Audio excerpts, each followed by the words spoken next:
So the question I first have for every member of the panel, I'll give it to you first, is what does leadership mean to you? And while you're prepping for that, I just want to say hi to Zari from Seniors Advisory Panel, who's popped a little hello in the chat. That's exactly how you use it. Hi, Zari. Thanks for popping that into the chat. So Brianna, I'll start with you. Leadership, it means something different for everybody. What does it mean to you?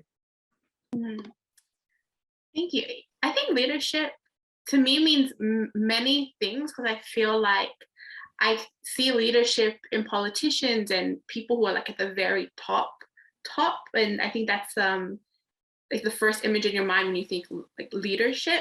But I also see leadership within like the small communities that I work in. Like I see leadership within like my friend group of 4, and I think for me, like good leadership is someone who's also a good friend.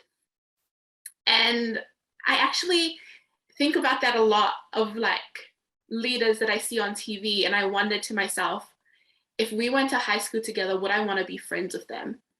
And the questions I ask if I want to be friends with someone is, do I feel safe with them and do I trust them? And all my friends, I can say, hold those values. I trust my good friends and I feel safe with them. And so when I think about leadership, I think of those two things. And when I think of myself as a voter or as even as a consumer, because we follow leadership with how we spend our money. And I think those are the two things that are most important to me when I think of leadership is feeling safe with someone or in a space and having trust in that space or with that someone. And I think that those are my initial thoughts, Michelle, on leadership. Trusted. I love that word. I'm writing the word trust down. Robert, what about you? I just was kind of tailing off what Brianna was saying there, which I thought was actually quite good. But she brought up the thing around, being the friends. And I think of this 3 thing of when I look to others either I want to work with or those I look up to, I just have the same 3 questions I ask. And it's the same 3 regardless of what it is. And it says, do I like you? Do I trust you? And will you execute? That's it. Because if you can, if you're likable and trusted and you can execute, those essentially all you need regardless, right? And sometimes, especially in politics, whatever, people may not like someone, but they know that they can be trusted and will execute, they'll still go with them. But the worst is when they are likable, but then can't be trusted and they don't execute. So just those kind of 3 things over there. And then the macro above that is when I was 11 years old, my dad had a double brain hemorrhage. And so I was kind of man of house at 11. I don't know, we're on benefit and whatever. And my mum said this line to me. She said, if you don't stand for something, you'll fall for anything. And I was 11, it's like 25 years ago, over 25 years ago. And I've always remembered it. And each time I've either looked at others or whatever, the same question I'll say is, what do they stand for? What do they stand for? What do they believe in? Will they actually like put the line in their sand and be brave enough to have those sort of chats? So mine's kind of, 3 questions in one statement. Do I like you? Do I trust you? Do you execute? And then if you don't stand for something, you'll fall for anything. So then the question just becomes, well, what do you actually stand for? And those would be kind of the 2 that not like little mantras, but it crosses over regardless if you're talking about 10 grand, 10 million, 100 million, it's the same thing, right? You need a job to get done. You want to work with people, you want to whatever. And then pro to Brianna's point about the friendship thing, the question I always ask myself around people that I know is, could I call you at 3 a.m. on a Tuesday night and ask to sleep on your couch and not feel bad for asking? Because to be able to have that type of phone call with the type of relationship with someone, to Brianna's point, you need to have a pretty good level of trust and friendship and care. So those are kind of the 4 little things which popped out in my head. So thanks, Brianna, for answering half of it for me. So I'll take that. So thank you. Thank you, you too. And I see there's a theme. Both of you mentioned starting your leadership journey at the age of 11. So, but you had mentioned the fact that leadership to you had seen as somebody who was older. So we're going to, I don't know if you've got an 11-year-old story or not, but tell us what leadership means to you. Absolutely. Leadership for me, I guess it didn't start until very late in my life. I guess for me personally, my parents immigrated to New Zealand. And growing up in a town called Rotorua, to begin with, there weren't a lot of, I guess, Indians around because I'm ethnic. I'm Indian ethnic, by my ethnic mix. I'm also a little bit of Middle Eastern, but Mum will kill me for saying this, but hey, we'll just go with Indian, right? And so Yeah, I guess growing up, just in a normal kind of family with Indian culture, always finding it hard to fit in. I think that was the biggest issue for me.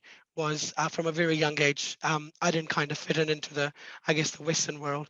Going to school, I think I was probably a very few, again, Indian kids going to school.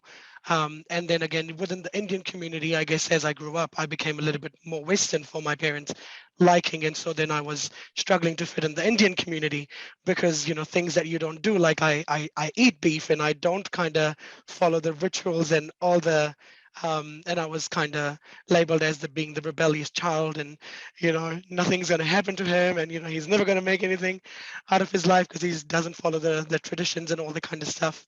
So yeah, my journey started very kind of late. I also moved out of home at 14. Again, being the rebellious child in me, I was told to, live by the rules, and I said, I'm not going to do that. So packed my stuff, not thinking more of it. I thought somebody will come and drive and pick me up. Nobody did. Fortunately, I moved into my stepsister's house, kind of did that for a while. Picked up a few jobs, like I would babysit for her and get some pocket money. Obviously, my school fee and everything was paid by parents. But yeah, luckily I never kind of went back home. At 16, I got a scholarship, and yeah, and I guess you can say in a way the leadership journey kind of started at 16 in high school. Becoming the head boy of my school was, I think, the first kind of taste to the leadership, and also was a reality check for me to understand that you don't need to have a particular portfolio to fit into a leadership style or anything. And then you got into nursing, and then kind of completely forgot about leadership. And again, it would all come back into terms of like fitting in, going out, doing the shopping, having the best, shoes and clothes. I was then living in Auckland, and yeah, but then I guess struggling with my identity. Have not been the most confident kind of child on the block either. And so it took a while to kind of understand myself.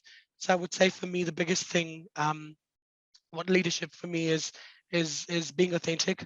I think I was struggling quite a lot, and until I understood who I truly am, and as you said, Rob, what you truly believe in, what you stand for, that kind of led the path. And it took a while for me to understand, but in retrospect, I guess my leadership style has always been bend the rules, don't be rebellious, do the things that nobody has ever done before, ask the questions, and just go for it.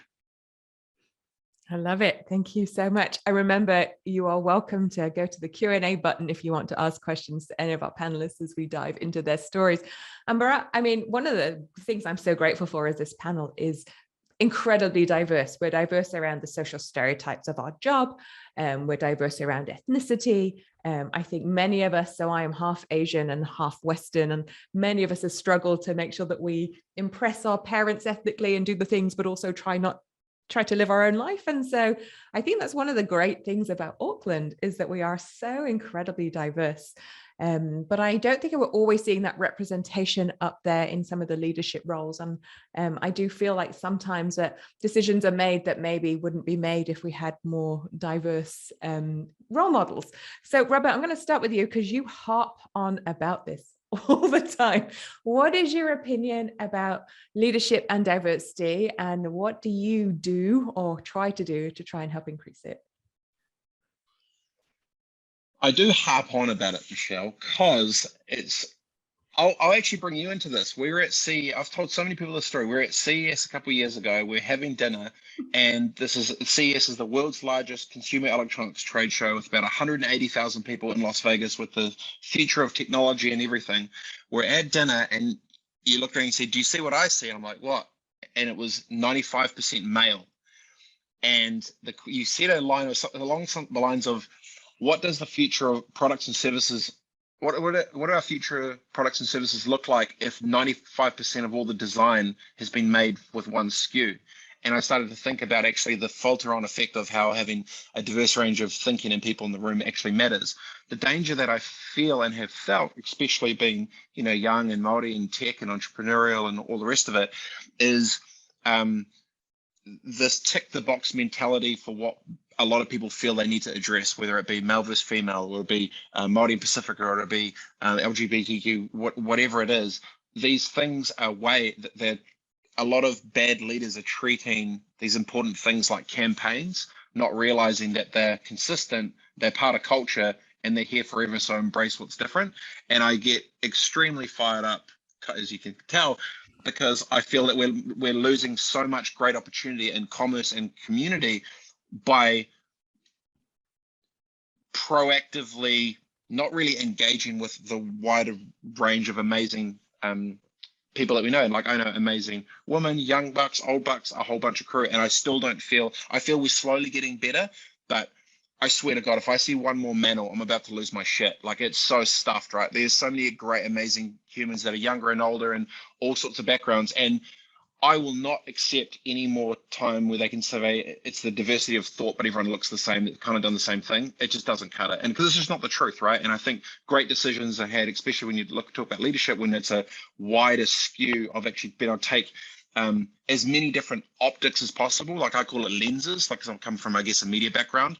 The more lenses you can actually see, the more you can actually get a grasp of. And perspective is such a huge thing that we actually miss out on a lot of opportunity on. So through that one single thing, I actually think decisions will be better because there will be more scope around the understanding of the different options of what could be done. And I get passionate about speaking up for it because it's just not happening at the speed of what we know it should. And I think we're kind of getting sick of the same copy-paste conversations without actually embracing the awesomeness that's around us. So vent over. So I appreciate that, Michelle. That's all good. And a little translate button there. If you haven't heard the word manel before, that he's a manel is a panel that doesn't have any gender diversity on it. Brianna, I'm going to move over to you. You have literally dedicated your life to climate change. And here in Auckland, you know, we're talking a lot about, should we have more bike lanes? Should we offer free public transport? Or should we just be catering for people in their cars? Because that's what Kiwis tend to do. Can you talk a little bit about what you think leadership means around climate and what you're seeing and what you would love to see in Auckland? Yeah, I mean, when thinking about climate change, leadership, good leadership is essential. If we can imagine our world as a house, so we all live in like one house as a family, our house is on fire. And so we need leaders who know where the fire escapes are, who know where the fire extinguishers are, and who knows how to get every single person out of their room and out onto the lawn safely. And you know, I think we've spoken about qualities we need to see in leadership already tonight around trust, people who can execute the job, and diverse people who know the way that different types of people in that house operate, right? Because that's important. If there's people in the house who are hard of hearing and who need sign language to be able to exit the house, we need a leader that can communicate that. We need leaders who know how to lead us out of this crisis. And so when thinking about climate change, the only way out is great leadership. And hopefully that's what we can find here in Auckland. And that's what we need here in Auckland. And, you know, when we're talking about this conversation around the bike lanes and transport, it comes down to talanoa, to conversation. What do Aucklanders need and what is feasible for everyday families, and making sure that we have leaders coming into our community, making sure that everyone is involved in this conversation, and not just people who are middle class and who can afford an electric vehicle, but people who actually take the bus, people who actually pitch into their friends' gas money to be able to get to school because they can't afford to top up their hop card every so often, and public transport's already expensive. So, you know, these conversations need to be had, and I hope that more people put up their hands. And this is why it's amazing to have conversations like this and have people step up. Young people, we need more young people. This is our crisis. We need to be able to take the helm now and step into leadership so we can start facilitating these conversations. Lovely. Thank you so much, Alberta. I'm going to move to you now. You've already talked a lot about how you fit all of your life into sort of the ages of 14 to 18. But you've also talked about stepping up to leadership at a really young age because you felt like things needed to change. Do you have a proudest moment that you have where you have been able to influence change? And can you tell us a little bit about that? Sure. I guess there are quite a few, but I guess my personal proudest moment would be winning the title of Mr. Gay New Zealand 2021. Purely because of one reason. A, it was not a beauty pageant. I wouldn't have won and I would have never entered, because we've got, this idea of like these pageants and stuff. So before, I obviously researched quite a bit in terms of before entering the competition.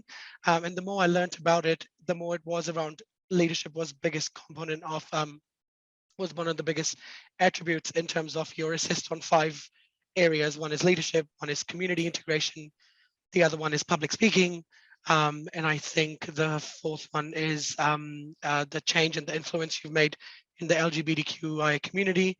And then the fifth is your knowledge base in terms of LGBTQ community. So none of the criteria were you have to look pretty, you have to be set in size, you have to have abs, because I don't. I love my food. And yeah, so winning that, I guess, was the biggest achievement for me. Because growing up in Aotearoa, I never saw a representation of, I guess, my color or my make that I would look up to and say, right, if this person can do it, so can I. Sometimes you are your biggest enemy when especially you come from a minority, I guess, and within that minority, I also then became the black sheep of my family because, again, being gay is frowned upon in Indian culture. So then I was a minority within a minority.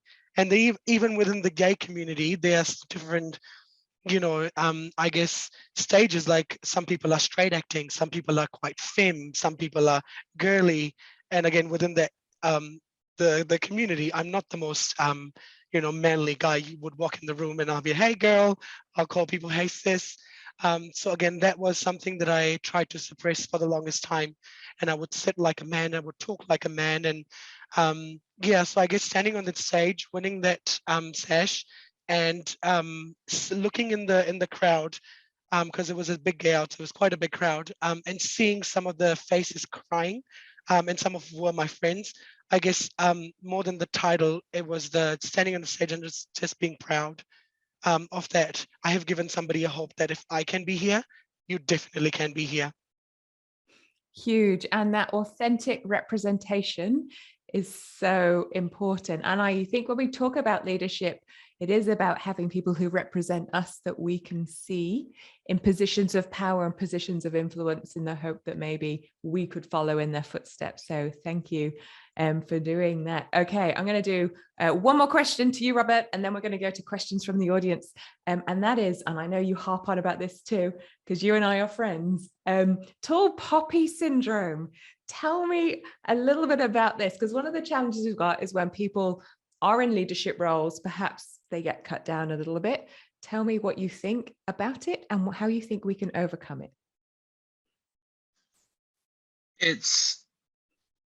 I'm only 37, but what I'm old enough to realize is that this tall poppy syndrome was here before I was here. And so when you've got something that's generational, it's not just to flip the script and at your age, it just turns off, right? You need to think about what are these little breadcrumbs that have been put into people's heads over decades that have made them think, oh, maybe I'm not good enough for this and that. And, the same person who's good at something in New Zealand, if they're in the States, they have a confidence with it. But in New Zealand, it's shame, right? And Peter Beck's a great example. In New Zealand, it's, oh my gosh, there's this crazy outlier doing this amazing thing. This guy's such a freak and this is crazy. You convert that into an American conversation. He's just someone he's an entrepreneur doing space tech, right? He's one of us. He's just an average. And so there's a mindset shift. Where I get really, I guess, fearful around it, or I get harped on, is all of these people now that want to try and do something that don't because they're too fearful of what others think or the expectations or whatever. One day they will be 70. One day they're going to look around and go, man, I wish I was brave enough to have the balls to try and actually go and do that thing. And they wake up old with regret and they can't get that back. you know? And so I think of it like basketball, not soccer, where in basketball you can have 100, the score can be like second overtime, 130 to 128, but you just keep shooting and shooting and trying and going and going. Opposed to soccer, you could just play the whole game, get to the end, it could be like 0-all. So I think just mentally going on offense for it changes the mindset of like, yes, you're going to fail. Yes, you're going to do it down and not potentially do the best. But I think one of the biggest disappointments for our nation is the lack of commercialization or just execution of amazing ideas that great Kiwis have had, but have never had the bravery to actually go and try it. Because that you come to the States, and I've been fortunate enough to travel to America for over 20 years now, the mindset around trying is totally different. And I think there's a mind shift that needs to happen in terms of the average Kiwi that wants more to know that it's okay to go and try and do that thing, to be brave enough to give it a flipping crack. And the simple question to ask yourself, and this is the way I've like figured it down to figure out if this is around you or not, is just figure out the top 20 people around you in your circle and give them a +1 or a -1. You're a little fire. Do they put water on your fire and try and put it out and say you can't do it? Or do they put gasoline on the fire and they're supporting you to like, go hard, yeah, you can do this, you got it, bro, you got it. And you just do that for 20 people and you'll see pretty instantly if you've got a circle that's actually believing in you or the circle that's not backing you. So which is why I get very I guess very kind of passionate about it too, because as Bright was saying, like when you're one of the first ones there in the outlier, when you're the first one in the flipping door, it's your responsibility to kick that thing open for everyone else that looks like you, rolls like you, talks like you, act like you, that's never been there before. And I think that weight comes a responsibility. And I just think there's so much amazingness that we've already done that no one knows about. And I think Aotearoa has a really big issue with our own success, and it's really holding us back. And I just don't really accept it. So anytime someone's amazing at something, I just push them to go hard and try and push more, because I don't want them to be 70 to look back and then have that regret that they weren't brave enough to try and actually give it a crack. Vent complete, but I feel very strongly about it. That's good. And I think, we're all in positions where, people may have said things to us that were negative about things that we were doing. And I think it's really important to sit back and go, do I value that person? And do I value their opinion? Because if you believe everything everybody says to you, you'll probably just be in a corner crying all the time. But you get, like you said, you look at those 20 people around you and go, is that person putting out my fire? And if not, and I think it's a really strong lesson to learn around valuing, the listening to people's thoughts, but going, do I value that? And do we share the same values? So it's that thing, Michelle, I was just going to say, if they don't have scars, put them on silent. Like if they haven't been in the flipping ring, they don't count. If they're not trying it themselves, they may be driven out of jealousy and resentment, the fact that you're doing something that they couldn't have done themselves, and their own insecurities are putting themselves on you, right? So if they don't have their own scars, stuff them, put them on silent, on to the next. Sorry, Tam, I'm getting a bit aggressive, but it's the truth. Okay, we're going to go to some Q&A from those who are watching at home or at work or wherever you are remotely. And this is a great question. So you are all here because you are leaders in your own right. And the question comes in that says, how do you see the ideal relationship between the leader and the led? And so not everybody wants to lead, and that's okay. That's great having a diverse population. So as leaders yourself, how do you see the relationship between you as a leader or other leaders and those that they are leading? Does anybody want to take this one? Oh, I can hear your brain ticking there, Robert. My thinking face, because I like that question, because I asked the question of how strong is their magnet, right? Like how strong, without them saying anything, when they, like I was lucky enough, I saw Sir Willie Apiata walked into the room that I was at, the room changed. Like the energy of 200 people changed because one dude didn't say anything and you just walked in. So when you're talking about the sheep of the shepherd or whatever, is how strong is their magnet that holds that manner and presence with what they represent without them having to say a word. And probably overarching that would be, is there bulletproof clarity on the intent of what you know that they have, that you will follow that magnet to the death because you trust that leader? So I guess I'm always in these like questions I'll ask, but I really like that question that came through, because it's like, yeah, how do you, like, how strong is their magnet, And yeah, that's actually a really good one. I'm going to use that somewhere because it's actually pretty good. I really like that. But you know what I mean? Like you see a weapon come in and you just feel that energy. It's like, I'm going to the death with this dude, with this chick. I'm down. Let's boogie, you know. And I love that. So it gets me excited when I see that type of bravery, regardless what room we're in. And with that bravery, I think we go back to the scars, because I think one of the great things I love about leaders is those who are willing to go, I didn't get this one right. Sometimes we get it wrong. And it's something I think we don't see as much in politics or in councils, because there is a risk aversion there. But the ability to go, hey, we bet on this and a few things didn't work, and this is what we learned. And so I'd love to see more of that authenticity around failure and acceptance of going, we did all we could, we made our predictions, we thought it was going to work, but it didn't. But I still want to lead us on this journey, and this is a little detour we're going to make.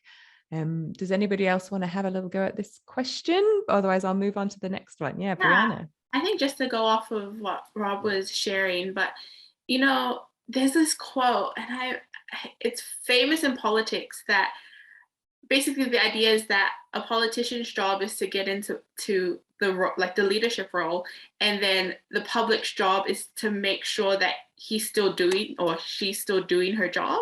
Like we get there and you need to remind us why we're here, like keep us accountable to keep doing the work.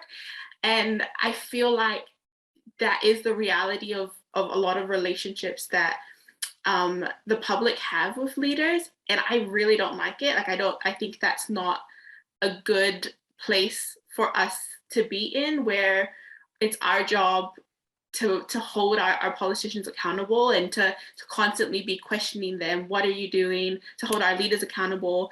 You know, and I think it goes back to what Rob was saying too, is like a magnet. Like if we're not getting a strong magnet that this person is doing the right thing and we trust them, we're constantly having to question them. And I think sometimes that gives our leaders like a state of comfort, like, well, I can try out this thing, try out that thing. And, you know, if I'm doing something wrong, someone will call me out on it. Where no, we need leaders at this point to just do the right thing, or just hopefully continuously do what the things that make us feel like we can follow them. And so I think that would be a good relationship for me that I could see followers with leaders, is to have more trust and to not constantly feel like we need to be keeping an eye on these leaders because we don't trust what they're doing. Yeah. But do you want to go on this one? Otherwise, I'll move on to the next.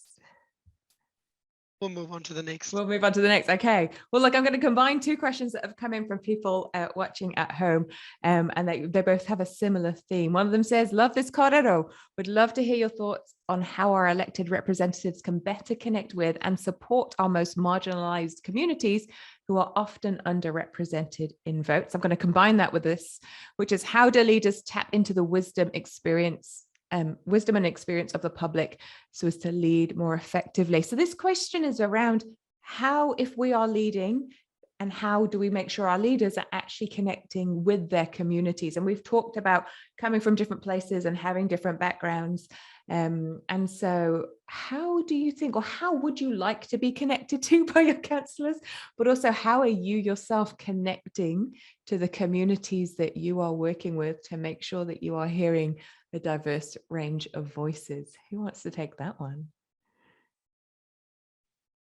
I can probably just start with a little bit of what I know in terms of connecting. And I guess the first and the most important thing for me personally, in order to, and we've spoken quite a lot about, you know, what is important for leadership and the magnet that Rob and Brianna said before.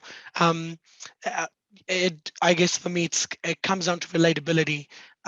If somebody, and that trust that Rob was talking about before, even before you connect with the communities, I think there needs to be some sort of relatability and that trust, either that is done through the previous work that you've done or what you stand for, all that kind of stuff. But I think it's really important that we don't have tokenism.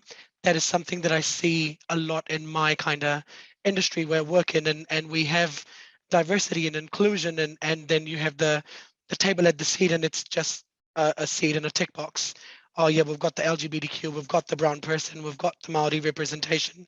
And they just sit there and we just nod our heads and we say yes and it's all done. And if you do open your mouth, then you're the troublemaker, or you've got an attitude problem, or you think everybody's racist and everybody's homophobic. So I guess it really, if you do give somebody a seat at a table, make sure it's meaningful and that they have a voice.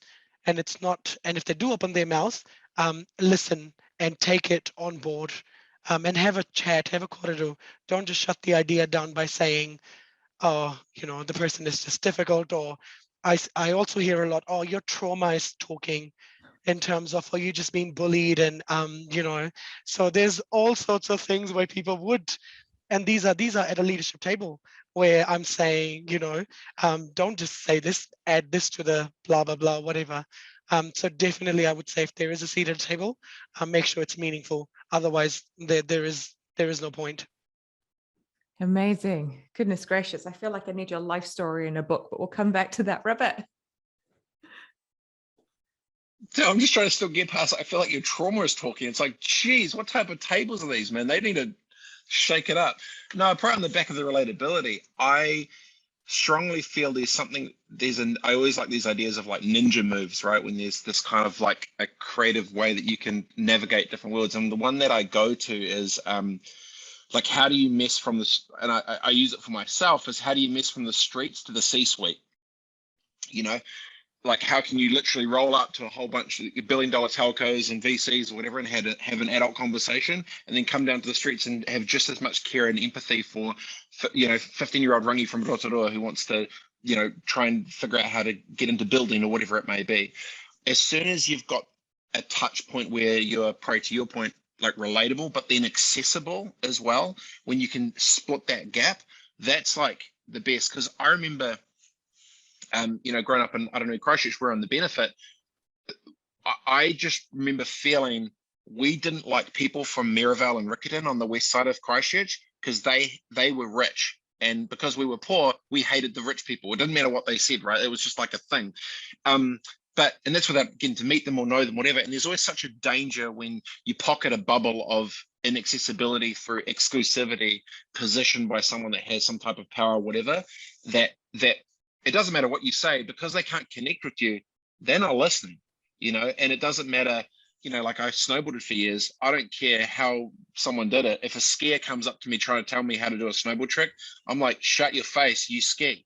I don't care what you're saying because you don't speak my language. But there's these same worlds of languages, right? Like same in the financial world or the community world or the social world or whatever it is. And I think when you can have the relatability to your point, but then accessibility where genuinely someone doesn't feel threatened to be able to roll up and say what's up, that's such a superpower, because as soon as people feel comfortable enough to talk to you, half the battle's done, because they're, at least if they're willing to talk to you, that means they're going to listen, opposed to just a one-way traffic from someone that you can't relate to, who's, potentially just rolling some pocket square in an ivory tower. They're telling you that you can do it, but they've never know what it's like to eat flipping noodles and like Mountain Dews for 2 weeks because you can't afford it, and then you're having to bike with the shitty little pedal on that's half broken, but you can't afford it.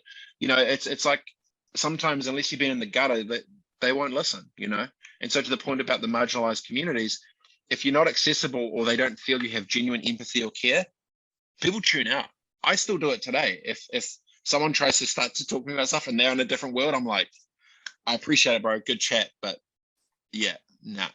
So relatability and accessibility from the streets to the C-suite is how I think about it. And I think, so I'm going to challenge you a little bit on that, Rob, because I think you can only have the background that you've had. And so your life perspective is only going to be your journey. And so I would have taken your skier and gone, well, do you know what values we share is our love of the snow? So you might not understand my journey as a snowboarder, and I sure don't get you as a skier, but we're all here for the same reason, which is that we love the outdoors and we love the snow.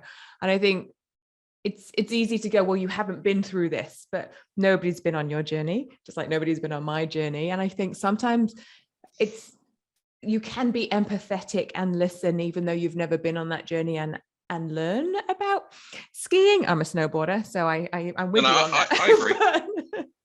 I agree. I guess specifics if you don't have the empathy for that situation, 100%. But I get it. I agree. Brianna. Yes. Could you repeat the question one more time, Michelle? I was so like into the answers. I was like thinking of snowboarding. It's a problem. Hey, it's that time of year. We were talking about how do you effectively engage with marginalized or communities that you are trying to lead, especially those who might be minorities in your communities. Yeah, I think just going off of what Rob was saying around accessibility, I think in order, and it's been said so much tonight, in order to really relate to marginalized communities, you need to understand the nuances. And the people who can understand the nuances the best is the people from those communities. And this is a thing that I think a lot of people in leadership are scared to do. But if you feel like you can't talk, and you'll be able to sense this, you can't talk to a community and truly get like real raw answers, it's because, like Rob said, they've tuned out. They don't want to talk to you. And that should be an indicator. You need to step back and let someone else take that position of leadership. I think that's another really important thing about good leadership, is knowing when to step up and knowing when to step back. I think for too long we have leaders who hold on to power because they think, I really want to do this good thing, and it's in my heart and I'm trying to do this good thing and I will stay here forever to do this good thing. When the reality is sometimes you're not the right person to do that good thing. And there needs to be a more diverse person in that position. And so, we need to reevaluate, when is it time for us to stand up and take space, and when is it time for us to pass the mic and share that space and recognize that there's someone better to come and reach out to these communities and make that link between leadership and grassroots. Powerful stuff. I love it. Thank you. Look, there's a question that's just come in that actually ties through to this. And it's interesting because when I asked you all about your leadership journey, you all gave me very different examples of what you thought leadership meant to you. I was privileged enough to win a leadership award a while back, and I got interviewed by a journalist and they said, when did you know that you were a leader? And I looked around and I was like, oh no, I'm not. And they said, you just won an award. You better figure this out because I need to write something down. And it made me think about, in my mind, leadership had always been those people up there, wherever they are, right? Those older people in politics or head of companies, or I'd never seen myself as a lead. I'd never used that word with myself. And the question that we have from somebody who's watching says, for me, I see a lot of leadership goes unrecognized, and people who aren't in classic leadership roles, those stereotypical ones that we hold up high, often don't know the positive effect that they have on their cause or with their community. How do you help to make sure that these unsung leaders know that they have the backing to make the next step? And I'm pretty sure all of you have probably felt on your own at some point, wondering what you're doing.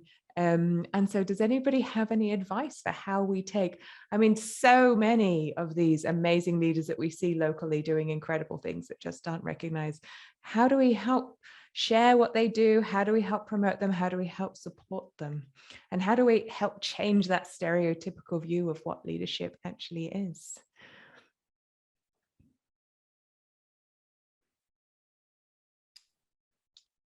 Maybe I'll make a start.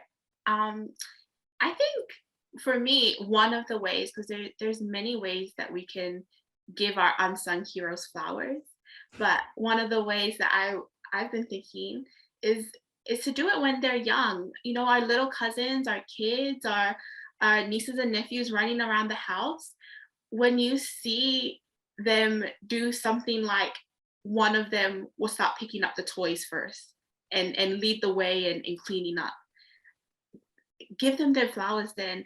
That was a really good job. I'm really proud of you for starting that. When our little ones or our young cousins have ideas and want to execute something, like, take the time to listen to them and say, that's a really good idea. How do you think you're going to do this? I really support this idea, and I think that you have the ability to lead this project you want to do. And the reason why I say that is because I'm not like an extraordinary person that like was given superpowers to be a leader. my superpower is my community. It's my family.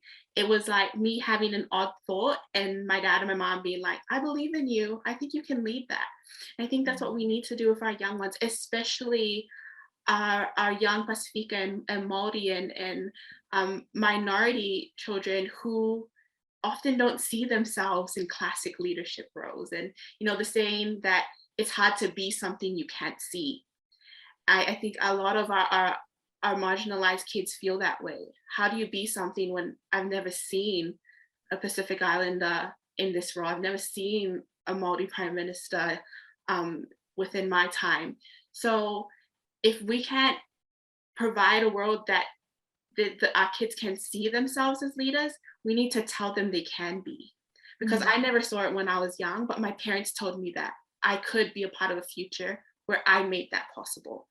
And so I think that that's how we start bringing up these unsung heroes, is doing it in our own lives and making sure we're doing it when they're young. Great. Language, so important. Rob? I think we may have a conflict of interest there because Brianna sounds like she's about to go into politics. Geez, that was a good little spieler. Flipping like that one. My brain actually went to, there's a book by Seth Godin called Lynchpins. And Lynchpins is basically about the weapons that exist in these different organizations and stuff that were actually the glue that held them together. And funnily enough, usually these lynchpins were never, they were kind of the heart leaders of the team. Like say the Golden State Warriors, for example, Steph Curry's the famous one that shoots all the threes, but Draymond Green is the heart and soul, as the linchpin within that thing, as the core like leader of it. So my first thing went to, I guess, identifying the linchpins.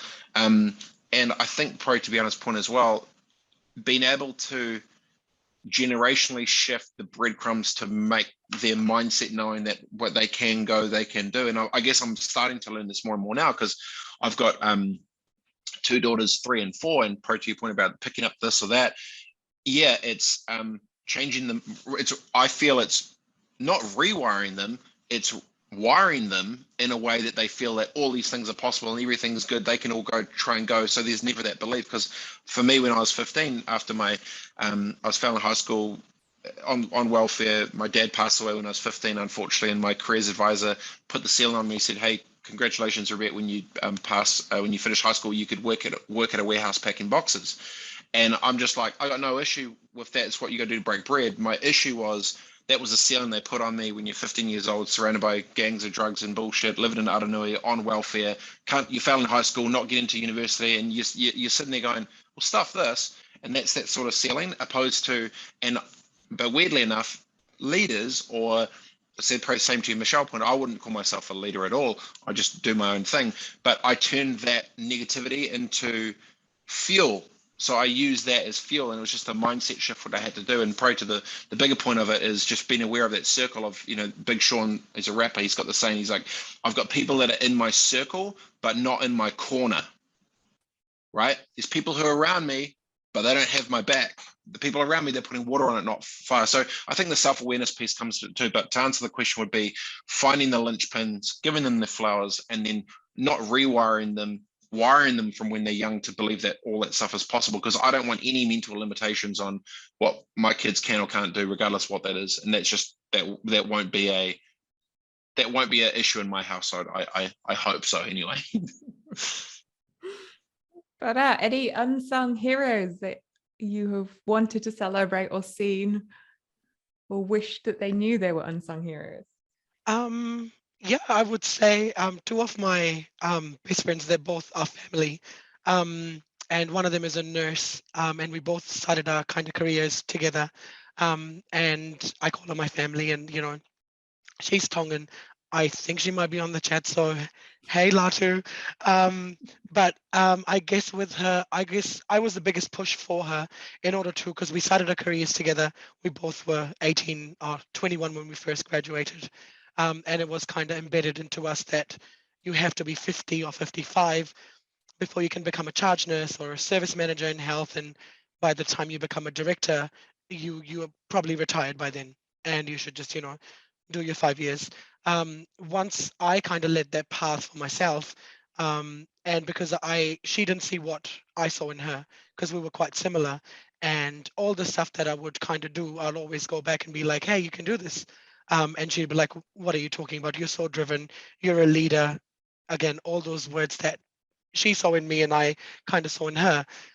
As an unsung leader today, when she got her contract, I think 6 months ago as a charge nurse. So again, paving that path for another young charge nurse in the country in Hauraki.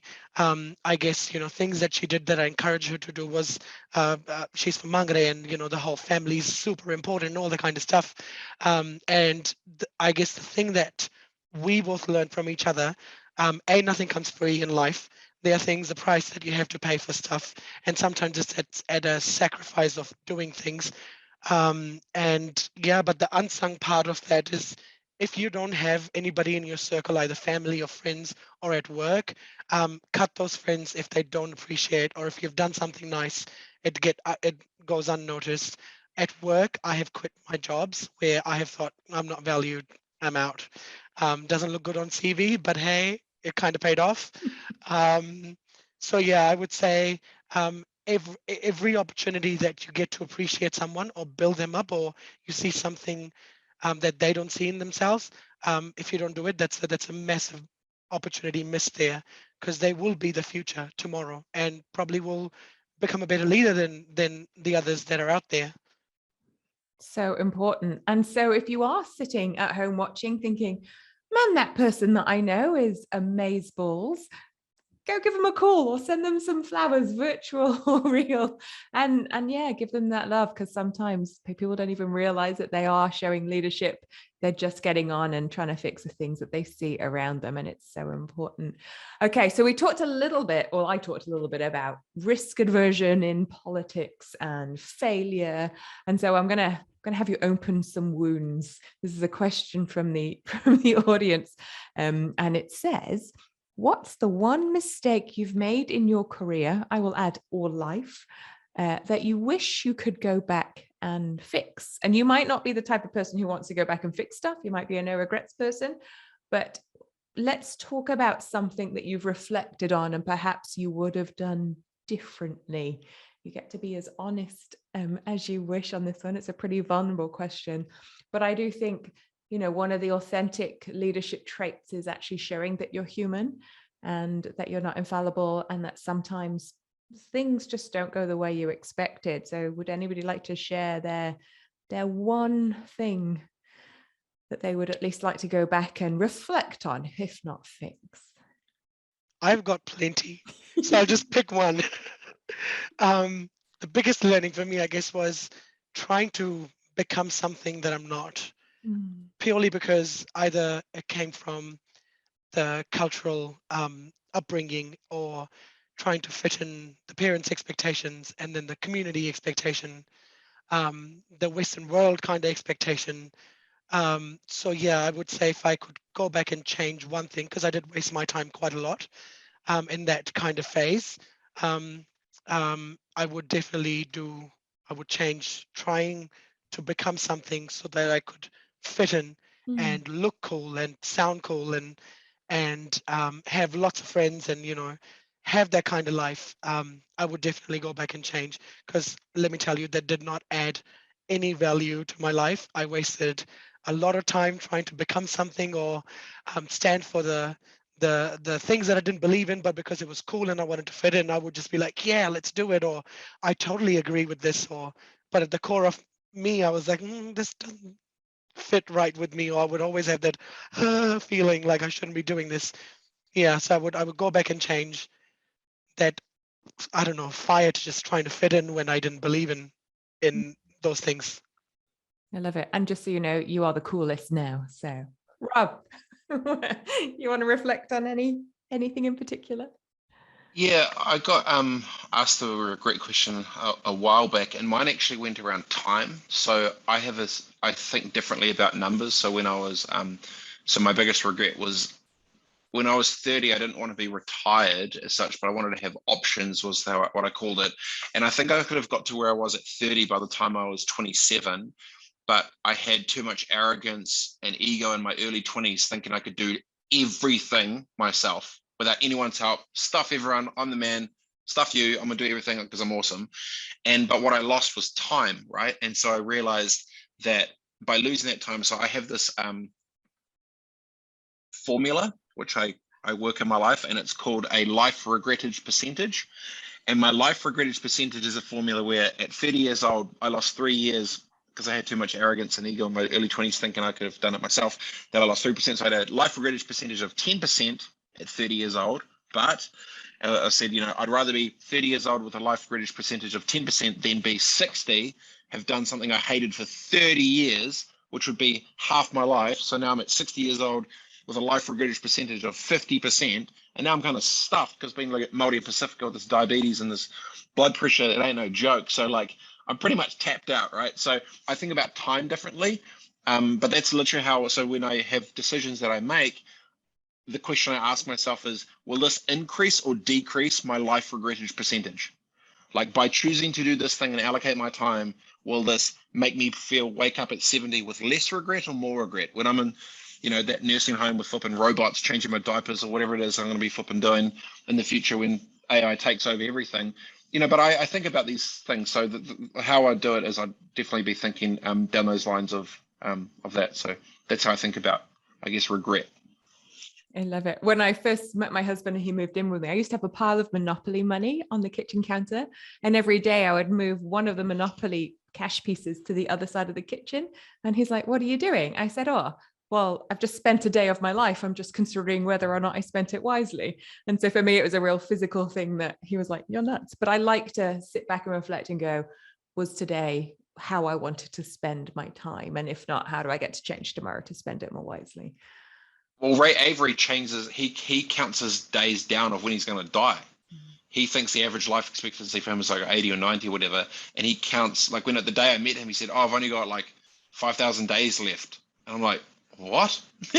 He reverse engineers his time. So each day he gets more aware of how temporary relevant his life is in the bigger scheme of things. But having these questions, again, you use Monopoly money, I use regret percentage, he's using days and dollars and whatever. So it's an interesting deep question for a political debate, but I'm happy we went there. Brianna, anything you want to go back and reflect on? Yeah, I think it's funny. It actually ties a little bit to both of your answers of time and then also around identity.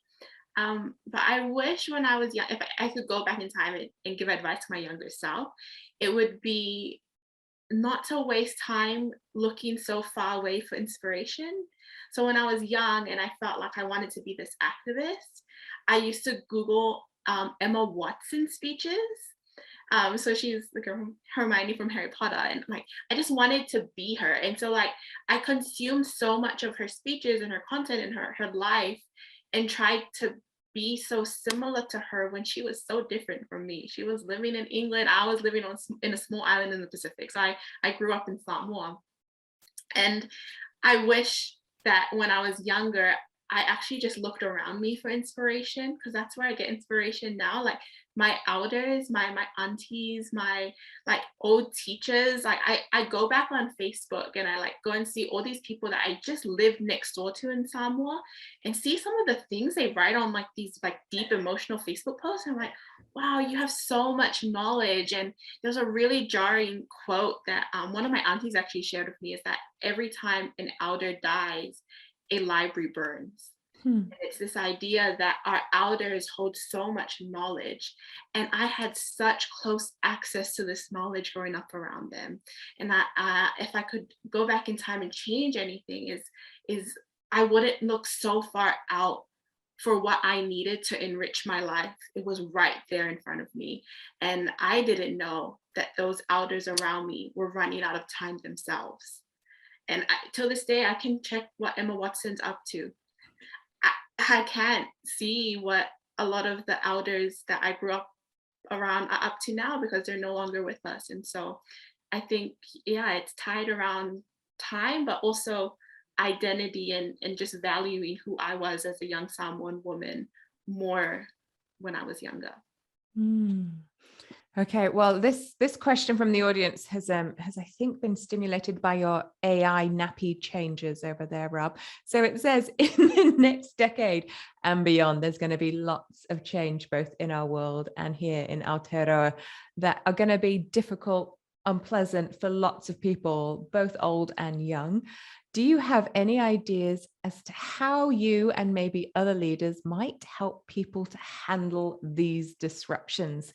This is a space I work in a lot. Obviously, I'm in the tech sector and trying to make sure that the digital divide doesn't get any more larger than it already is, and trying to help people understand that digital and technology are a big part of our future.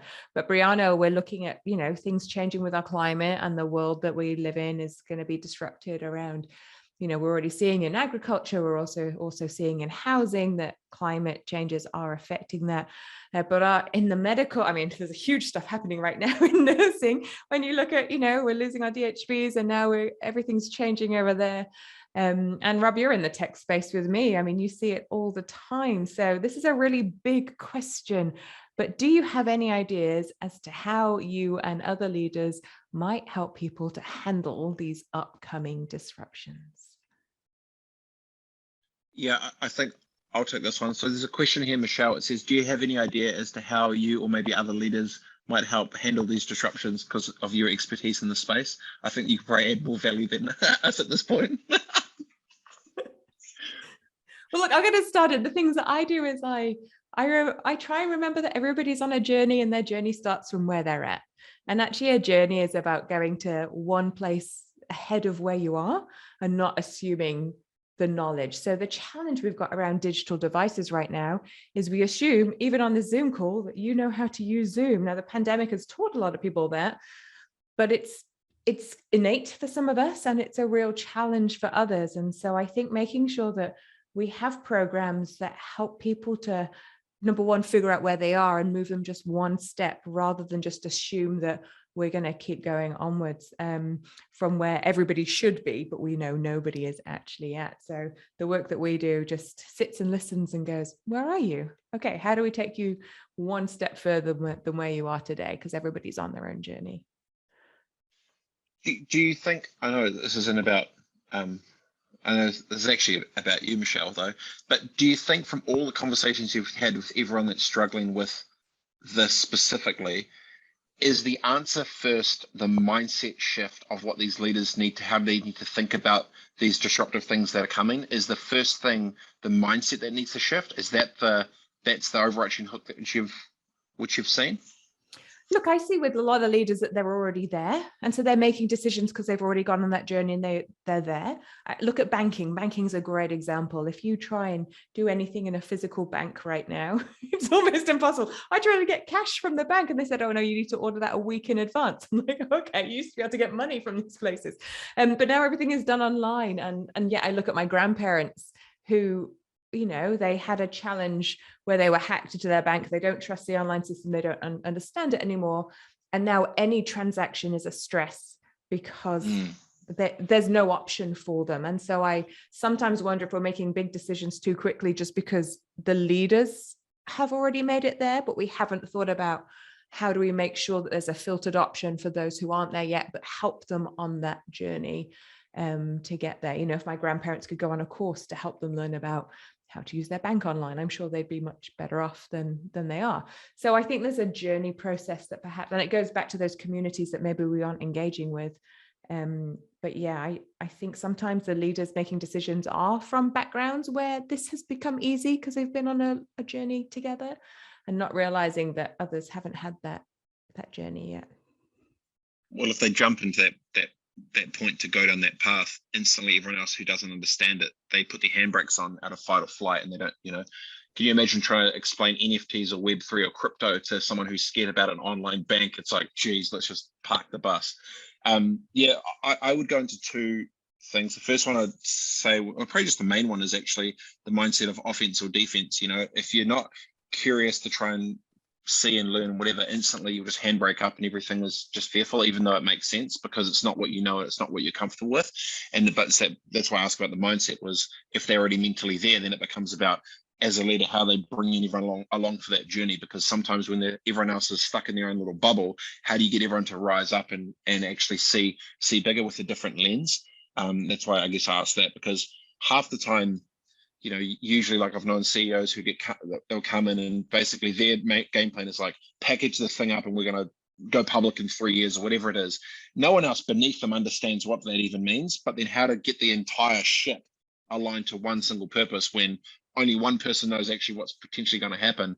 That becomes, that's why I think COVID's been amazing, for the fact of it's been able to expose amazing leaders and expose horrendous humans who shouldn't be in power at all. So that's probably my 2 cents on it. Yeah, very much so. But also, Kev, I mean, I work in the tech education space. You know, 15 to 25% of our families in South Auckland don't have any internet connection at all. So the work I've been doing has showed that during COVID, we lost so many of our students who just were not able to connect to the solution that was put in, because technology sadly is a divider right now. So I think we've still got some big conversations to have around that. Anybody else want to talk about how do we help lead through disruption? It's a big one, I know. And Rob and I can just rant all day, but we're not going to. Otherwise, I'll move on to how to hack your life. Okay, here we go. I like this. Rob, this is right in your alley, because I know you have your checklist of things that you do for hacking your life. Here is the question. It goes, what's one small thing or habit that you do every single day that you think makes you a better or a stronger leader? So somebody is wanting to know, is there a hack that you do that we can all copy or learn from that helps you to be the great leader that you are? And Rob, you can't say drink whiskey. I think consistency, because when you're regardlessly consistent and flat the entire time, everyone knows exactly what the expectations are, how you look like, roll like, dress like, act like, talk like, everything. And if you over communicate, but they know your intent is right, they'll give you so much more leeway that your magnet does a lot of the work for you. So I'd probably say that. But it's weird when you say like leader. I think I'd probably yourself and maybe others on the call too is like, I don't think good leaders call themselves leaders. Like, actually, I've never heard ever someone that's a weapon go, oh man, I'm such a dope leader this week. It's like, shut up, come on, like, piss off. But simultaneously, yeah, I think it's just that navigating both of those worlds is pretty tricky. So that's probably my 2 cents on it. Consistency. Brianna, do you have a life hack that you use, something you do every day? Yeah, it's like a weekly by daily type thing, but I'm a journalist. I quite like writing things down. And before, I always used to write like what I want to do in this day, or what my goals for the week, or what I want to execute in the week. And then sometimes I wouldn't meet them. And then by the end of the week, I'll be like, oh, well, like my colleague didn't bring this, and then this fell through, and this, and like all these things out of my control fell through. And then a mentor of mine told me to reshape that and instead write down not only the 3 things you want to do in the day or 3 things you want to do in the week, write how you can make that happen. Not like how anyone else. Don't put the responsibility on the people around you, but put the responsibility on you, and write how you can mitigate issues when they come up. And it's just like that little change in like language and in framing. It's just for my own mindset, like has made me feel a little bit more in control of my day-to-day life, and not feel like I have so many things to do and the ball is in like everyone else's court and not mine. And so that's been a little life hack of mine that I've been getting into. Very good. Bharat, do you have a life hack you want to share with us? Probably it's a life hack that was copy pasted from Mama Oprah. But I guess when I heard it, it was like, what is she talking about? I probably was, I don't know, 18 when I heard the podcast, or I think it was an interview. Growing up, I guess one of the biggest things that I do with myself, I reflect a lot. Luckily, working in mental health, have developed enough of a skill that I can do it all in my mind. channels, and it was very helpful. But the biggest thing I ask myself, how is my cup? And cup is a metaphor for, you call it happiness, you call it how full of yourself you are. Is your social cup full? Is your financial cup full? So I keep myself in check by asking myself, how full is your cup? And if the cup is not, the goal is to have your cup runneth over, so you can pour into other people's cups.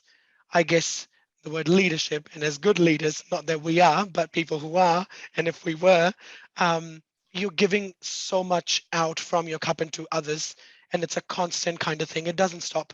Once I finish work at 5, I come home with my partner, we go out for dinner, friends would call. I think it's a 24/7 kind of job. So that's my hack of making sure that my cup is absolutely runneth over. So if it's getting empty in the kind of department where I need somebody to pick me up and tell me how, you know, good I'm doing, or, just keep going, or light that fire under my ass, then I have a certain people that I would be like, okay, I need the fire lit under my ass, so I'm going to call Latu. I need a friend who can tell me to just chill, and Rome wasn't built in a world. I'll call this friend from Auckland. If I want a reality check, I will sit with my fiance, and he'll give me the only check that is reality. So yeah, so I've got people that I would be like, okay, cup is kind of getting empty, so I need to refill it. I'll Beautiful. have one more on jump, Michelle, and that is being extremely particular about words you use with what it subconsciously does to your head. So I never use the word if. I always use the word when. So if we get this sale, then we can do whatever. It's like, no, when we get that deal, then we do this. When we do this thing, then that thing happens. And the other one of like, oh, we can't do that, I always say yet. So anything that's negative, I always say, I'm just a radical optimist, right? So regardless what it is, yet, because then it just makes my brain go there. And I never use the word if, ever, because if puts a mental little block of, I haven't achieved this thing and we may not. And so it puts your brain in defense, not offense. And I just go on full offense with it. So that's probably one. And I think that changes the energy around the way you operate. And that magnet gets stronger when you're operating in that way, because others can feel that energy too. Because it's like there's no, it's just a bit more, I guess, radically optimistic, but also be aware of what you say changes how your brain thinks, and then that creates actions, and that creates energy, and so on and so forth. Okay, those are all the hacks, everybody. Hope you wrote them down. Now, there are so many questions. Thank you for asking them all. We don't have time to get through them all. I'm going to make time for one more before we wrap. And it goes back to, well, how do we empower others as well as ourselves? And the question goes, what is your message to people who have amazing ideas but are hesitant to throw their hat in the ring? How do we convince people to just give it a crack, is quote unquote the question. So what do we do? It's hard, right? It's easy to have an idea. It's hard to actually execute that idea. It's hard to have that confidence. Maybe you need the financing, maybe you need the people.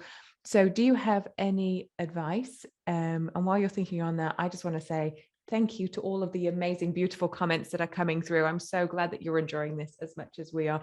We could do this all day. In fact, Rob, you should probably just turn this into your radio show for the next year. There's so much content here.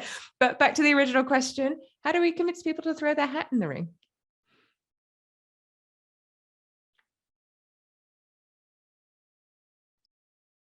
I've got a thought.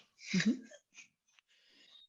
Is the question, I always think these questions, right? The question I ask is, if you're not happy with what you see, or you think it can be done better, and if you feel you have a skill set to do that thing, then when you're 70 years old, looking back at the moment you have right now, would you have an increase or decrease of life regret percentage by not giving it a crack? And the majority of the time, it will be increased, because they will just need that bit of an internal kick. But it's that thing of knowing, who's in your circle, who's in your corner.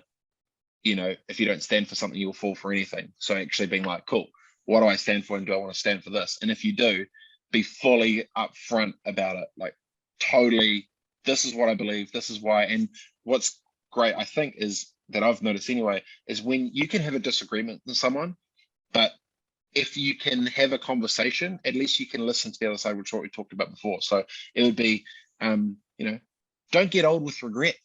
Give it a crack, right? And just go on offense, stuff the rest of it. And you've got way better stories if it goes to shit anyway, right? If it goes to custard, you've got way better stories than like, oh, I should have, could have, would have. You become like that old washed up, never was been rugby player who's like, oh, I could have played with Richie McCaw, but my knee blew out. It's like, dude, you didn't try. Just park it to the side, mate. You got no scars. Put on silent. Next. Love it. Anybody else? How do we convince people to put their hat in the ring? I would say just to remember that a lot of people who you look up to that like you think have got it all right, a lot of them are bluffing. Like, I've met so many people where like, you are my hero, you know exactly like everything about the world. I meet them, they have no idea what they're doing for lunch. Like they're like, I don't really have much of a plan. Like I feel like there's like this like mystic fog over like great leaders and like powerful people that they have it all sorted out, and us as like regular people, like we're just like nowhere near them. A lot of the times, like we just need to believe in ourselves to just put our like toe in the water, like just get there, test it out, and yeah, like Rob said, so that you don't have regrets. You know, I really encourage people to just try it. If anything, just try it, and you will have a cool story if it doesn't work out.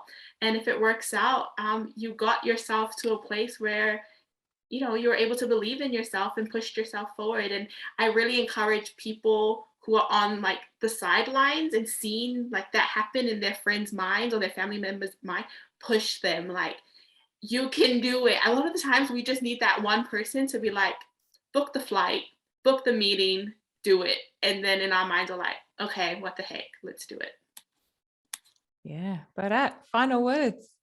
Yeah, I would say, personally for me, I thought this idea of leadership or people that I looked up to, having financial means to get the things that they want, or for lack of a better word, coming from a privileged life, what I really would like to see people to say to people is that if you already hit the rock bottom, you got nothing to lose. So might as well just kind of go for it. A lot of debates me and my partner will have at home.